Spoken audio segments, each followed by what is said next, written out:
აქ თითქოს უშფოთველობას უფევს. აიდაჰოში ადამიანს ბუნება ჯერ კიდევ არ დაუმარცხებია და დღემდე ის არის მთავარი, ხოლო ადგილობრივები ამგვარ ზემდგომობას ეთანხმებიან, მიწას უფრთხილდებიან, ცდილობენ ღამის ცა ხელოვნური განათებით არ დააბინძურონ და სადღეო სამსახურს ბუნების ნაკრძალის მოვლაში უფასოდ ეხმარებიან. ამერიკაში აიდაჰოსთან მთავარი ასოციაცია არის კარტოფილი, რომლითაც შტატი თითქმის მთელ ქვეყანას კვებავს. ადგილობრივები ამით ძლიერ ამაყობენ, ვინაიდან ყველა მიცის, რომ ფერმერობა არის მძიმე შრომა და ხარისხიანი მოსავლის ასაღებად, აისამდე უნდა ადგენ.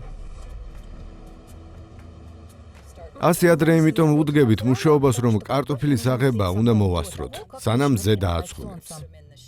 მერი და დაკი გვპირდებიან, რომ მინდორში განთიადი განსაკუთრებულად ლამაზია. სხდებით მანქანაში და სატვირთოს მივყვებით, რომელიც დღეისათვის პირველი მოსავლისთვის უკვე გაემგზავრა.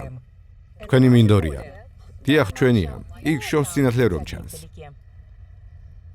კომბაინი მუშაობას იწყებს, ხოლო მზე, როგორც იქნა, ჰორიზონტიდან გამოჩნდა. ნახეთ, როგორი აისია. ოდნავ რომანტიულიც არის. განთიადი კარტოფილზე. თუმცა ფერმერების ყურადღება უკვე სრულად მოსავლით არის შთანთქმული. ამას შეხედე. შესანიშნავი კარტოფილია. მერის და დაგს კარტოფილზე შეუძლიათ მთელი დღე ილაპარაკონ. ირწმუნებიან, რომ ფერმერობა არის მათი მოწოდება. აიდაჰოში მე კარტოფილეების მესამე თაობის ფერმერები ვართ. ჯერ კიდევ 1975 წელს დავიწყე, როდესაც უნივერსიტეტი დავამთავრე, თუმცა მამის ფერმაში 5 წლიდან ვმუშაობდი. მერი კარტოფილთან მხოლოდ ბოლო 5 წელია საქმიანობს. ამდენივე ხანია არის დაგის მეუღლე. ორივემ პირადი ტრაგედია გადაიტანეს, ამიტომაც ერთმანეთს განსაკუთრებულად აფასებენ. მეუღლე ძალზედ მოსიყვარულია, მუდმივად ხელშეკიდებულები ვართ და ვეხუტებით. ჩვენ აიდაჰოს უნივერსიტეტში გავიცანით ერთმანეთი. ჩვენ ეს ვართ მე, ჩემი მეუღლე, დაგი და მისი ცოლი. შემდგომ კი ჩემი მეუღლე დაიღუპა. გარკვეული დროის შემდეგ კი გავიგე, რომ დაგის ცოლი უეცრად გარდაიცვალა. ვიცოდი თუ რამდენად მტკივნეულია ამის გადატანა და სამძიმარის წერილი მივწერე. მან მიპასუხა: შემდგომ ყავაზე შევხვდით და ვიქორწილეთ კიდეც. მერი, რომელსაც ამ დრომდე ბოსტანში მხოლოდ ხილბოსტნეული მოყავდა, კარტოფილის ბიზნესში სწრაფად გაერგვა. შეხედეთ, ეს არის კროსოვერი. კარტოფილის რიგებს აყალიბებს. მის შემდეგ კომბაინი მოსავალს მიწიდან ადვილად იღებს.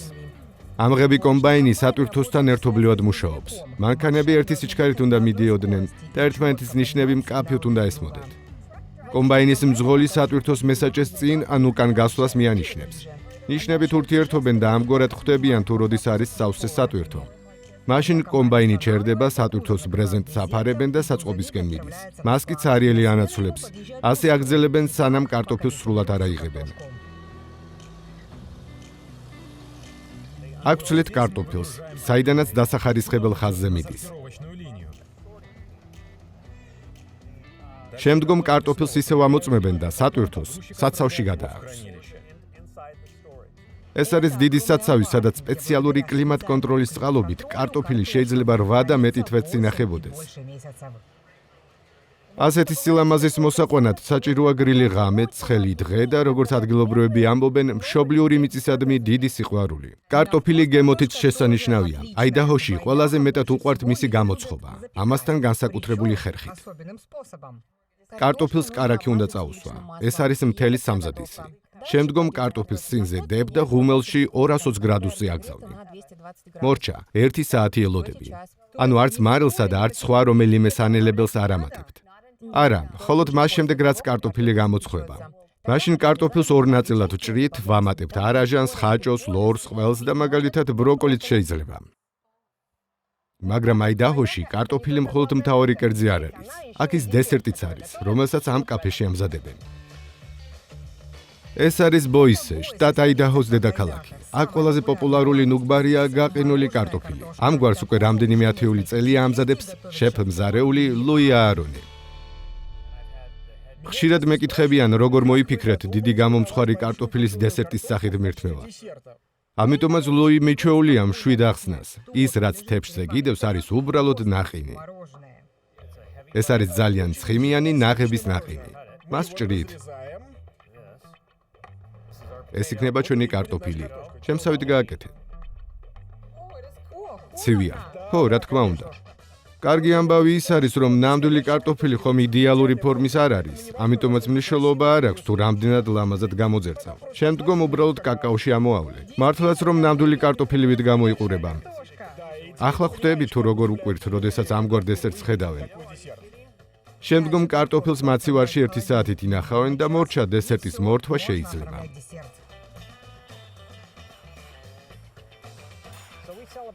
ზაფხულში 20,000 ცალს ვყიდით. კარტოფილი მივართვით მონაკოს პრინცსაც, ბლეიქ ლავლის, რაიან რენოლდსთან ერთად, როდესაც აიდაჰოში იყვნენ ჩამოსულები. ეს ახლა არის აიდაჰო, ამერიკის მთავარი კარტოფილის შტატი. მაგრამ ჯერ კიდევ 200 წლის წინ ამ მეურნეობის კულტურის შესახებ აქ არაფერი იცოდნენ. კარტოფილი ევროპელი კოლონისტების შთამომავლებმა შემოიტანეს, რომლებმაც აღმოსავლეთიდან დასავლეთით მთელი ამერიკა გადაკვეთეს და მკვიდრი მოსახლეობის გამოდევნა დაიწყეს. მრავალრიცხოვანი სამხედრო კონფლიქტების შემდეგ ინდიელები რეზერვაციებში აღმოჩნდნენ, მათ შორის შოშონის და ბანნოკის ტომები.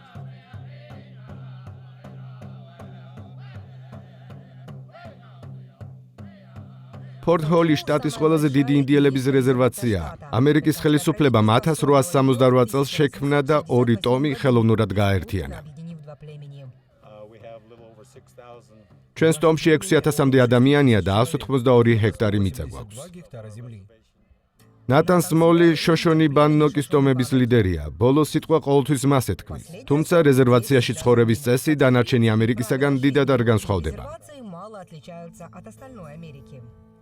გვაქვს ჩვენი პოლიცია, ჩვენი იუსტიციის დეპარტამენტი, საკუთარი სასამართლო სისტემა და საკუთარი საპატიმროც კი. თუ ვინმე არის დანაშაულებრივი ჯგუფის წევრი, ვინმე მოკლა, ნარკომოვაჭრი ან ფულის სანაცვლოდ, ტურისტებს ჩვენი რიტუალების სანახავად იწვევს, შეგვიძლია ტომიდან გავრიცხოთ.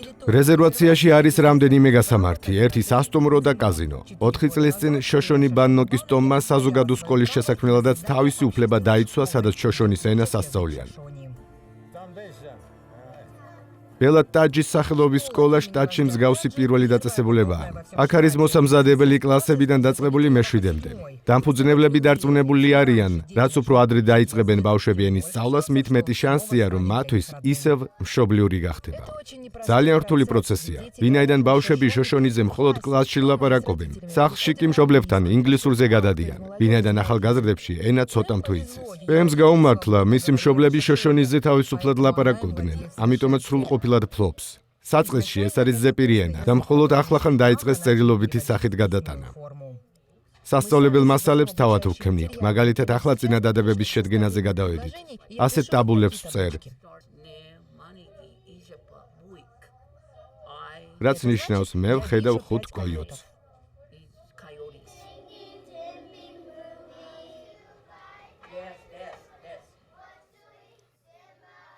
პემს წამს თუ ბავშვები შოშონიზე ალაპარაკდებიან, მაშინ მათ მშობლებიც მიყვებიან და ენა გადარჩება.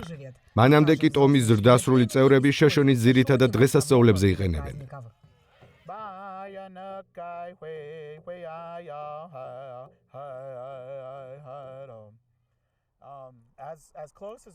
ვღერით ხალხზე, რომლებიც ჩვენი მუსიკის ქვეშ ცეკვავენ მთელს მსოფლიოში. ჯგუფი საღამოს ელჭექი შოშონების სხვა სკოლაში დღესასწაულზე უკრავს, რომელიც რეზერვაციის მიღმა მდებარეობს. სწავლება ინგლისურად მიმდინარეობს, მაგრამ ინდიელების ტრადიციებს იცავენ. დღეს დედოფალს ირჩევენ. ყოველწლიური ტრადიციაა. არჩეული პრინცესა სკოლას წარმოადგენს ტომის სხვადასხვა ღონისძიებებზე.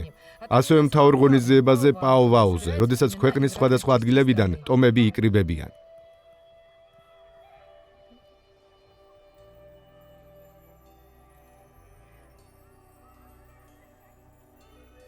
კოსტიუმის მთავარი ელემენტია კაბა, მოსასხამი და შალი.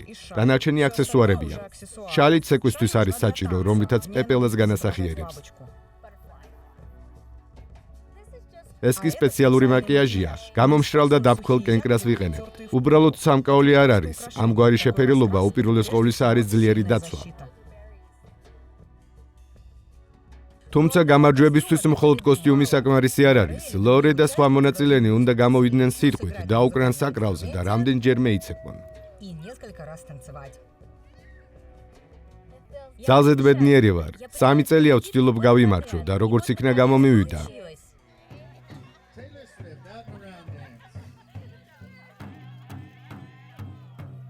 დღესასწაულის ბოლოს საცეკვაოდ ყველას იწვევენ. მართალია კოსტიუმი ყველასათვის საკმარისი არ არის. ტრადიცია, ენა და მიწა, ეს არის მთავარი ბოძები, რომლებზეც დგას ტომი. ნათანი ირწმუნება, რომ შოშონი ბანნოკის რიცხოვნობა იზრდება, მაგრამ მისი ოცნებაა, რომ ტომის ყველა წევრს რეზერვაციაში ცხოვრების შესაძლებლობა მისცეს. რეზერვაციის საზღვრების გარშემო მიწის შესყიდვას ვცდილობთ. ჩვენი მიზანია გაძლიერება და ზრდა. დარწმუნებულად ვიცხოვროთ, რომ ჩვენი აქ ყოფნა ეჭვს არ ექვემდებარება. ვინაიდან ეს არის ჩვენი მიწა. აიდაჰოში კიდევ ერთი ადგილი არის, სადაც ხალხი სრულად ჩვეულებრივი ცხოვრებით არ ცხოვრობს. კეთილი იყოს თქვენი მობრძანება კეჩუმში. ეს არის ღამისცის ქალაქი. კეჩუმი მსგავსი სტატუსის მქონე შტატში პირველი ქალაქია, რომელიც ადგილობრივებმა გასულ წელს მიიღეს, რითაც მერი ნილ ბრედშოუ განსაკუთრებით ამაყობს. ქალაქი ზღვის დონიდან მაღლა მდებარეობს, ჰაერი ჩვენთან სუფთაა, ამიტომაც ღამისცა ძალიან ნათელია. ხოლო ის გჭირდება, რომ სინათლით დაბინძურება შევამციროთ.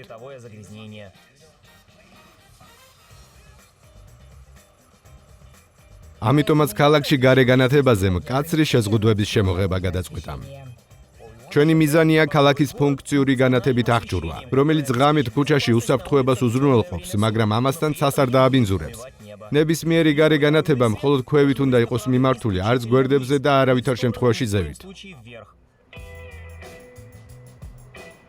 შეხედეთ, აბრის შიგნით თუ შეიხედები, მხოლოდ მაშინ დაინახავ ნატურას. ქალაქში ყველა განათება შუქდიოდურია, რაც ელექტრობას არსებითად ზოგავს. ჩვეულებრივი ნატურის სიმძლავრესთან შედარებით, შუქდიოდი ელექტრობის მხოლოდ 10%-ს მოიხმარს, ანუ 90%-ს ვზოგავთ. ამასთან ტურისტებითაც შოულობენ ფულს. კეჩუმში ვარსკვლავიანი ცის სანახავად მთელი ამერიკიდან ჩამოდიან. ქალაქი ტერიტორიის საზღვარზე მდებარეობს, რომელსაც ღამის ცის ნაკრძალი ჰქვია. ეს არის მთელ მსოფლიოში 12 ადგილიდან ერთ-ერთი, სადაც ვარსკვლავები განსაკუთრებით ნათელია. ნაკრძალი უდიდესია, 3600 კვადრატული კილომეტრი. ღამის ცით დასატკბობად ტყის სიღრმეში შესვლა საჭირო არ არის. საკმარისია გზის პირას გაჩერება, რომელიც ნაკრძალს გაივლის. ყოველი შემთხვევისთვის რეინჯერმა რუკა დაგვიტოვა და გაგვაფრთხილა, ნაკრძალში მობილური კავშირი არ იქნება. ახლა აქ ვიმყოფებით. აქ უნდა წავიდეთ. როგორც მან გვითხრა, აქ ვარსკვლავების სანახავად საუკეთესო ადგილია. ამბობს, რომ გზა სრულად უსაფრთხოა, ღამითაც კი და დათვიც არ შეგხვდება. იმედი ვიქონიოთ. უკვე გზაში შესამჩნევია თუ როგორ ბნელა. არც განათება, არც გასამართი, არც სახლები. ერთადერთი სინათლის წყარო ჩვენი მანქანის განათებაა. როგორც ჩანს, ეს არის ის ადგილი, რომელიც რეინჯერმა გვირჩია. ამბობენ, რომ მთელს ნაკრძალში ყველაზე ნათელი ვარსკვლავები აქ არის. ახლა სინათლეს გამოვრთავთ და შევამოწმებთ. პლანეტარიუმივით არის, ოღონდ ცა ნამდვილია. ჭოგრიტისა და ტელესკოპის გარეშეც კი ყველა ვარსკვლავი თითქოს ხელის გულზეა. მართლაც რომ სიმართლე გვითხრეს, ცა უბრალოდ ფანტასტიურია. მსგავსი რამ ცხოვრებაში არასოდეს მინახავს. ვარსკვლავებიან ცაზე დაკვირვება პლანეტის მრავალი მცხოვრებისთვის არაჩვეულებრივი ფუფუნებაა. მაგალითად, მხოლოდ ამერიკაში მოსახლეობის 80%-ს საცხოვრებელი ადგილიდან ირმის ნახტომის დანახვაც კი არ შეუძლია. ღამისის ნაკრძალი უმეტესწილად უღრანი ტყეა, რომელიც აიდაჰოს მიწის თითქმის ნახევარს იკავებს.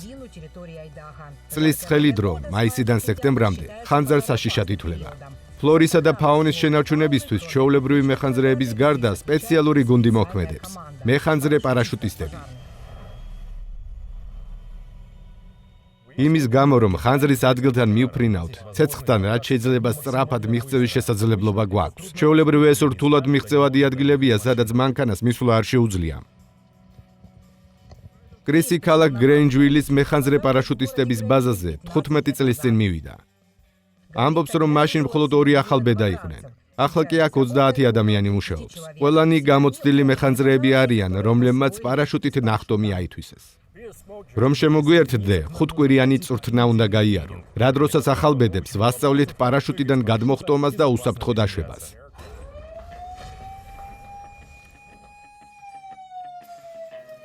განგაშის დროს მეხანძრეს ჩასაცმელად 3 წუთი აქვს. ფორმა უფრო მძიმე და რთულია, ამიტომაც მეხანძრეები ყოველთვის წყვილად მუშაობენ. ერთი გაფრენისთვის ემზადება, მეორე კი აღჭურვილობას უმოწმებს. ეს არის მეხანძრე პარაშუტისტის სრული აღჭურვილობა. ზედა კოსტიუმი სპეციალურად ნახტომისთვის არის. კევლარისგან არის დამზადებული, რომელსაც აქვე ბაზაზე ვკერავთ. ასეც მაღაზიაში ვერ შეიძენ. შიგნით მტკიცე ჯავშანია. თუ მეხანძრე ხეზე დაეცემა, ჯავშანი დაზიანებისგან დაიცავს. ფეხსაცმელიც ძალზე გამძლეა. ასევე არის 15 კილოგრამის წონის პირადი ჩანთა, წყლისა და საკვების მარაგით და 2 პარაშუტი.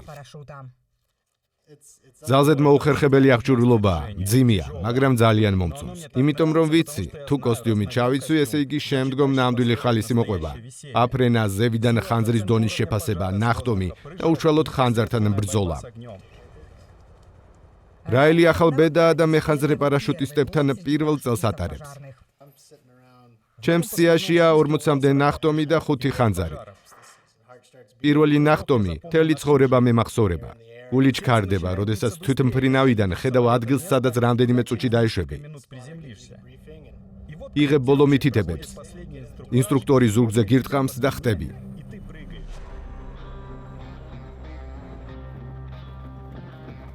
ბაზაზე დაბრუნებისას აღჭურვილობა უნდა მოაწესრიგო, რაც ნიშნავს პარაშუტის შემოწმებასა და აუცილებლობის შემთხვევაში შეკეთებას. აქ ყველა მეხანძრე მიცის კერვა. თუმცა პარაშუტის დასაკეთად მხოლოდ ისინი დაიშვებიან, ვინც სპეციალური წვრთნა გაიარა. ყოველ პარაშუტს ყურადღებით ვამოწმებთ. მისი შეკეთება მხოლოდ სპეციალურად ნასწავლ მეხანძრეს შეუძლია. უბრალოდ ნასვრეთის გაკერვა კი არ არის. პარაშუტი ისე უნდა შეკეთდეს, რომ შემდგომ კვლავ უსაფრთხო იყოს. მეხანძრე პარაშუტისტების მუშაობის სეზონი მაისიდან ოქტომბრამდე გრძელდება. შემდგომ უმეტესობა მათგანი ჩვეულებრივ სახანძრო განყოფილებაში ბრუნდება. მთელ ამერიკაში მხოლოდ 300 ამგვარი გულადი მეხანძრე არის, რომლებიც ერთდროულად რამდენიმე შტატში მუშაობენ. თუ მეხანძრეთა ბაზიდან ჩრდილოეთისკენ განაგრძობ გზას კანადის საზღვრისკენ, მაშინ შეიძლება ამ ქალაქში მოხვდე. ეს ქალაქი საერთოდ არ გავს ციმბირის ქალაქს. ქუჩები ცარიელია, მანქანის გაჩერების პრობლემა არ არის, ხოლო მერიაში ნებისმიერ სამუშაო დროს შეგიძლია თავისუფლად შესვლა. მოგზალებული ნიშანი და კუთხის კაბინეტი. დილამშვიდობის მისტერ ლამბერტ. დილამშვიდობის, ბილი დამიძახეთ. ბილი უმალვე ფორმალობის დავიწყებას გთხოვს და ქალაქში ექსკურსიაზე გვიწევს. მოდით, აქეთ, გარეთ გავიდეთ. ასეთი სისწრაფით დავდივარ. აქეთ კიბისკენ, ლიფტით არასოდეს ვსარგებლობ.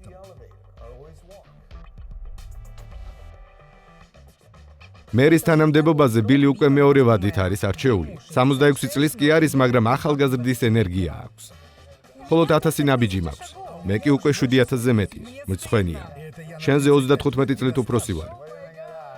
გულწრფელად აღიარებს, რომ ქალაქი სიგიჟემდე უყვარს, ამიტომაც გადაწყვიტა, რომ მერი გახდეს, რათა ქალაქისთვის სარგებელი მოიტანოს. დიდ სასურსათო ქსელში მაღალი თანამდებობა და ხელფასი მცირე ოთახზე და მოგზალებულ ჯამაგრიზე გაცვალა. რამდენჯერმე უფრო მეც ვშოულობდი ვიდრე ახლა. მანქანა მაქვს, მაგრამ მის საფასურს თავად ვიხდი. ქალაქის ხაზინიდან 1 ცენტსაც არ ვიღებ. ბილს ეს აწყობს, ქალაქის სხვა მცხოვრებლებთან შედარებით მას არანაირი პრივილეგია არ გააჩნია. ჩაისა და ყავას თავად ვიკეთებ, სახლს თავად ვალაგებ, თავად ვმზარეულობ, არ მყავს არც დამლაგებელი, არც კარისკაცი, სრულად ჩვეულებრივი ამერიკელი ვარ. ციმბირის ქალაქზე ბილს რა თქმა უნდა გავგონია, თუმცა იქ არასოდეს ყოფილა. ამბობს, რომ მისი ქალაქის სახელწოდება სრულად ამერიკული ისტორია გააჩნია. სინამდვილეში ადგილობრივებმა ჯერ კიდევ ძალიან დიდი ხნის წინ აერჩიეს ქალაქის სახელი კენჭისყრის გზით. ერთმა კაცმა სიაში ეს სახელი შეიტანა, ვინაიდან თავად შტატ პენსილვანიის იმავე სახელის მქონე ქალაქიდან იყო წარმოშობით. მისმა შეთავაზებამ ყველაზე მეტი ხმა დააგროვა. მშობლიური ქალაქიდან ბილი არ გადის, განმარტება კი მარტივია. ეს არის საუკეთესო ადგილი საცხოვრებლად, სამუშაოდ და ბოსტანში პომიდორის მოსაყვანად. დამატებით გარშემო ასეთი ხედია.